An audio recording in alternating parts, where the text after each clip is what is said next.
പാരമ്പര്യ വൈദ്യ ചികിത്സാ സമ്പ്രദായത്തെ പരിപോഷിപ്പിക്കുക എന്ന ഉദ്ദേശം വെച്ചുകൊണ്ടാണ് മഹാത്മാ ദേശസേവാ ട്രസ്റ്റ്, സമുദ്ര ആയുർവേദ ഗവേഷണ കേന്ദ്രം, ഹരിതാമൃതം തുടങ്ങിയ പരിപാടികൾ സംഘടിപ്പിച്ചത്. നമുക്കറിയാം, പാരമ്പര്യ വൈദ്യത്തിനെതിരായി ഒട്ടനവധി പ്രചരണങ്ങളാണ്. അതായത് സയൻറ്റിഫിക്കലി പ്രൂവ്ഡ് അല്ല, ശാസ്ത്രീയമല്ല എന്ന രീതിയിൽ.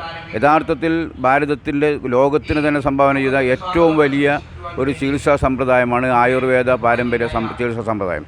ആ സമ്പ്രദായത്തിൻ്റെ മേന്മ ജനങ്ങൾക്ക് തിരിച്ചറിയുന്നതിന് വേണ്ടിയാണ് ഈ വർഷം ശ്രീനാരായണ ഗുരുദേവൻ, സ്വാമി ശിവാനന്ദ പരമഹംസർ, സ്വാമി നിർമ്മലാനന്ദഗിരി മഹാരാജ് എന്നിവർക്ക് സ്മരണാഞ്ജലി അർപ്പിച്ചുകൊണ്ട് പാരമ്പര്യ വൈദ്യ സെമിനാർ സംഘടിപ്പിച്ചിരിക്കുന്നത്. നമുക്കറിയാം, ശ്രീനാരായണ ഗുരുദേവനും സ്വാമി ശിവാനന്ദ പരമഹംസറും സ്വാമി നിർമ്മലാനന്ദഗിരി മഹാരാജും ഈ മൂന്ന് മഹത് വ്യക്തിത്വങ്ങളും തങ്ങളുടെ ജീവിതത്തിൽ പാരമ്പര്യ വൈദ്യം ഒരു ജീവിതചര്യയായി കൊണ്ട് നടന്ന ആളുകളാണ്. ഈ ശ്രീനാരായണ ഗുരുദേവൻ അദ്ദേഹത്തിൻ്റെ ശിവഗിരിയിലൊക്കെ തന്നെ സ്വന്തമായി ഗുരുകുലമുണ്ട്.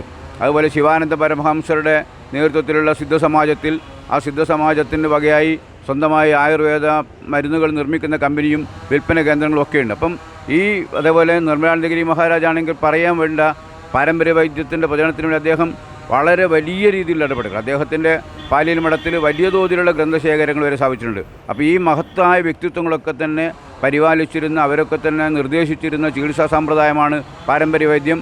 അല്ലാതെ ഇന്ന് നാട്ടിൽ പ്രചരിപ്പിക്കുന്നത് പോലെ പാരമ്പര്യ വൈദ്യം ഒരു വ്യാജ ചികിത്സയാണ് എന്ന രീതിയിൽ പറയുന്നത് ശരിയല്ല എന്ന് സമർത്ഥിക്കുന്നതായിരുന്നു നമ്മുടെ പാരമ്പര്യ വൈദ്യ സെമിനാർ.